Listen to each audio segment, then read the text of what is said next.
ఈ రాష్ట్ర deputy CM అయిన మా పవన్ కళ్యాణ్ గారిని గత 4-5 రోజులుగా కాపుల పేరుతో వైసీపీకి అమ్ముడుపోయిన, వైసీపీ సోషల్ మీడియా కొనుక్కున్న, వైసీపీ రెడ్ల కింద ఊడిగం చేస్తున్న మా దాసరి రాము రెడ్డి గురించి మాట్లాడాల్సిన అవసరం ఎంతైనా ఉంది. మేము అతని గురించి మాట్లాడకూడదు అనుకున్నాం గతంలో కూడా. కానీ కొన్ని సందర్భాల్లో దాసరి రాము రెడ్డి ఎందుకంటున్నానంటే, ఆయన ఒక ఆయన పిఠాపురంలో పంద్యాలు ఛాలెంజ్లు చేసి రెడ్డిగా మారిపోయాడు.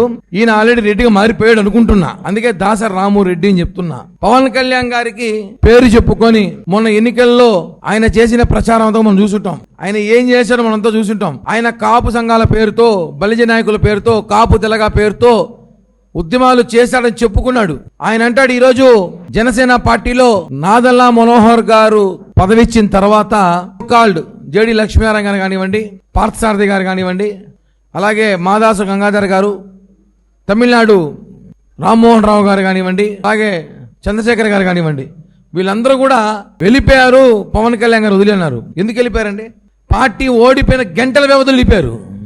గంటల వ్యవధిలో 2019లో గంటల వ్యవధిలో వీళ్ళందరూ కూడా జనసేన పార్టీని పవన్ కళ్యాణ్ గారిని వదిలి వెళ్ళిపోయి, మేము మనోహర్ గారి కింద పవన్ కళ్యాణ్ గారి కింద పనిచేయలేం కానీ జగన్మోహన్ రెడ్డి కింద పనిచేద్దాం పోయినారు.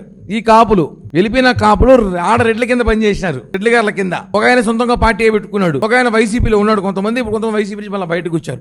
అంటే మీకు అప్పుడు సిగ్గులేదా? ఆ రోజు మీరు పవన్ కళ్యాణ్ గారు వద్దని వెళ్ళిపోయినప్పుడు మీరు ఆ రెడ్ల కింద మీరు పనిచేయడం సిగ్గనిపించలేదా? అదే మనోహర్ గారు ఆ రోజు ఓడిపోయిన తర్వాత కూడా పవన్ కళ్యాణ్ గారి వెంట, జనసేనతో పవన్ కళ్యాణ్ గారి వెంట నిలబడ్డారు. మా అందరికి మా పిఎస్సి చైర్మన్ నిలబడ్డారు. ఆయనని టార్గెట్ చేస్తూ పవన్ కళ్యాణ్ గారి మాట్లాడడం కరెక్ట్ కాదు, పవన్ కళ్యాణ్ గారి మీద కులముద్ర వేయడం కరెక్ట్ కాదు. గతంలో కూడా చెప్పా. మీరు ఒక మాట అంటారు, ఈరోజు ఆ రోజు వంగవీటి రంగా గారిని చంపింది ఎవరండి? ఇదే రాము చెప్తాడు. ఇదే కాపు నేత ఒడిది చెప్పుకుంటాడు రాము నతి. వంగవీటి రంగా గారిని చంపింది రాయలసీమ రెడ్లంట. ఈ రోజు రెడ్లకి బలిజలకి గొడవలు వచ్చాయి, దానికి కారణం పవన్ కళ్యాణ్ గారంట. రాము నోరు అదుపులో పెట్టుకో, రాము రెడ్డి నోరు అదుపులో పెట్టుకో. ఎందుకు చెప్తున్నా అంటే, మీరు గుంటూరు సీటు కోసం మీరు ఆల్రెడీ అమ్ముడుపోయిన సంగతి మాకు తెలుసు. మిమ్మల్ని ఎమ్మెల్యే చేస్తామని వైసీపీ వాళ్ళు మాట ఇచ్చినట్టున్నారు. కాబట్టి మీరు గుంటూరు సీటు కోసం పవన్ కళ్యాణ్ గారిని విమర్శిస్తే గుంటూరు సీటు వస్తుంది నాకు తెలియదు, కానీ ఉన్న సీటు సినిగిపోతుంది. ఇది జాగ్రత్త. నాలుక చీరేస్తాం. విశ్వాసం ఉండాలి. నీకు పవన్ కళ్యాణ్ గారు ఎంత ప్రియారిటీ ఇచ్చారో మాకు తెలుసు. ఎన్నిసార్లు నువ్వు పవన్ కళ్యాణ్ గారు పర్సనల్ కలిసావో మాకు తెలుసు. ఏదో మీ ఇంట్లో చిన్న ఇన్సిడెంట్ జరిగింది, మిమ్మల్ని మాట్లాడకూడదని బాధలో ఉంటారని అనుకుంటే మీరు అన్నీ మర్చిపోయి వైసీపీ డబ్బులకు అమ్ముడుపోయి సిగ్గులు లేకుండా లఫంగి మాటలు మాట్లాడతావు. నువ్వు మాట్లాడే ఛానల్స్ అన్నీ కూడా ఎవరిది? YCP social media. డబ్బులు తీసుకుని గంటకింత పేమెంట్ తీసుకుని నువ్వు మాట్లాడుతున్నావు. నేను ఇంటర్వ్యూ చేసిన ఛానల్ ఏది? Number 1 news channel. ఎవరిది అది? వైసీపీ వాళ్ళది. నువ్వు మాట్లాడుతున్న సోషల్ మీడియా మొత్తం వైసీపీ వాళ్ళది. ఈ రాష్ట్రంలో ఓడిపోయిన పార్టీ, తెలంగాణలో ఓడిపోయిన పార్టీ, ఈ 2 పార్టీలు ఒకటయ్యి పవన్ కళ్యాణ్ గారి మీద మూకుముడి దాడి చేస్తున్నారు. ఆయన అభివృద్ధి చేస్తున్నారు. ఆయన శాఖలో ఆయన ఆరోగ్యం బాగైన తర్వాత రావడం పర్యావరణ శాఖ కానివ్వండి, అటవీ శాఖలో కానివ్వండి అద్భుతమైన పరిణామాలు ఉన్నాయి. దాసరాము విశ్వాసం ఉండాలి. నీకన్నా కుక్కే నయం, రోడ్డు పైన పిచ్చి కుక్క నయం. విశ్వాసం లేని మాటలు మాట్లాడుతున్నావు. సీరియస్ చెప్తున్నాం, నాలుక చీరేస్తాం. ఇంకోసారి కానీ పవన్ కళ్యాణ్ గారి కులం గురించి మాట్లాడినావంటే ఏమనుకుంటాడో? రోడ్ల పైన తిరుగుతావు, మమ్మల్ని పెట్టుకుంటా నువ్వు బెదిరిస్తున్నాం అనుకో అని చెప్తున్నాం. బెదిరిస్తానే ఉన్నాం నిన్ను. నీకు ఇచ్చిన వాల్యూ వేరు. ఇన్ని రోజులు పోనీలే రాము ఏదో అనేసి అనుకుంటే నువ్వు మా అధినేతను మాట్లాడితే చూస్తుంటావు అనుకున్నావా? ఓటు తీసి కొడతాం ఇక నిన్ను. నువ్వు కాపు ముసుగులో పవన్ కళ్యాణ్ కానీ మాట్లాడితే బట్టలు ఓటు తీసి తంతాం రాము చెప్తున్నాం. ఎందుకంటే మా లిమిట్స్ పవన్ కళ్యాణ్ గారి మీద నువ్వు మాట్లాడే వ్యాఖ్యలు చూస్తున్నాం. రోజు నువ్వు మాట్లాడుతున్న యూట్యూబ్ ఛానల్ కానీ వైసీపీ కండువా వేసుకొని మాట్లాడుకో. ఇంకా అవసరమైతే నువ్వు కాపులు తీసుకెళ్లి వైసీపీ తాకట్టు పెట్టాలని ప్రయత్నిస్తున్నావు అనుకుంటున్నా. అంబటి రాము పేరునాలాగా రాష్ట్రంలో ఏమి జరిగినా పవన్ కళ్యాణ్ గారితో మాట్లాడే అవసరం. ఈరోజు సుగాలి ప్రీతి ఇష్యూ ఇద్దామండి. సుగాలి ప్రీతి వాళ్ళ అమ్మగారికి ఆ రోజు 2019లో 18లో అమ్మాయి చనిపోతే 2020లో కర్నూలు నడి రోడ్డు మీద లక్షలాది మంది బహిరంగ సభ, లక్షాది మందితో బహిరంగ సభ పెట్టాం. చిన్న సభ కాదు అది. ఆ సభ పెట్టడంతో ఆ రోజు జగన్మోహన్ రెడ్డి ప్రభుత్వం కిందకి దిగొచ్చి సిబిఐ ఎంక్వైరీ చేస్తామని చెప్పి ఎంక్వైరీకి ఆదేశాలు ఇచ్చింది. అంతే.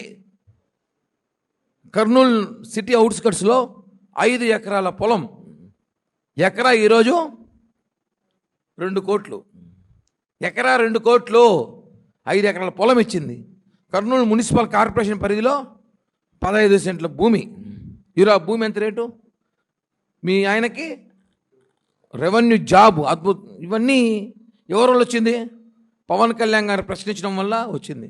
ఈరోజు నువ్వు వైసీపీ ముసుగులో మాకు జగన్మోహన్ రెడ్డి న్యాయం చేస్తాడులే అంటే ఆయన సొంత తల్లికి చెల్లికే న్యాయం చేయలే, నీకేం చేస్తాడమ్మా? చెల్లికి న్యాయం చేయలే.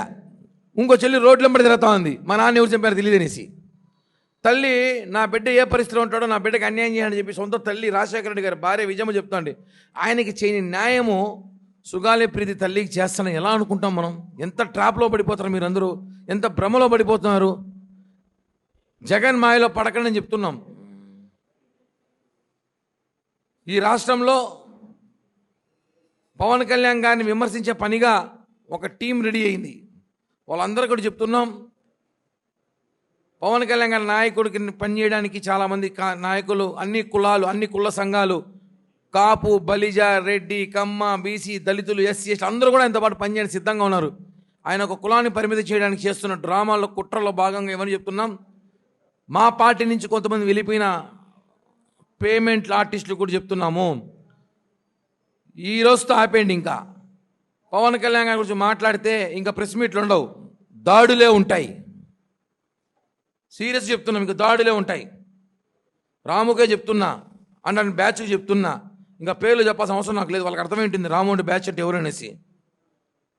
తెలంగాణలోనే మొట్టమొదట అలాంటి వ్యక్తి మీద కొంతమంది తాగుబోతు మహిళలను పట్టుకొచ్చి మీడియా ముసుగులో చాలా బాధేస్తుంది.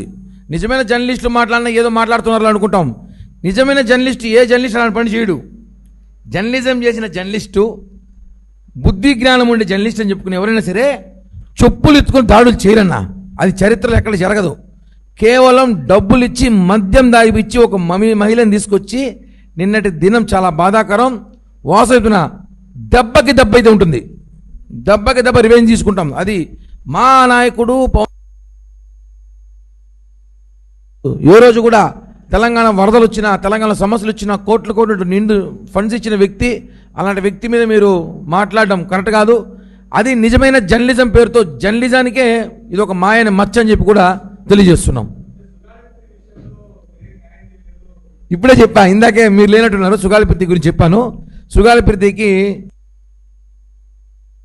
ఎందుకంటే తల్లి చెల్లికి న్యాయం చేయలేడు, సుగాలి ప్రీతికి న్యాయం చేస్తాను అనుకోవడం భ్రమ. థ్యాంక్ యూ అన్న. ఇంకేదో ప్రెస్ మీట్లు ఉన్నాయంట, ఓటు తీసి కొడతాం ఇక నిన్ను. నువ్వు కాపు ముసుగులో పవన్ కళ్యాణ్ గాని మాట్లాడితే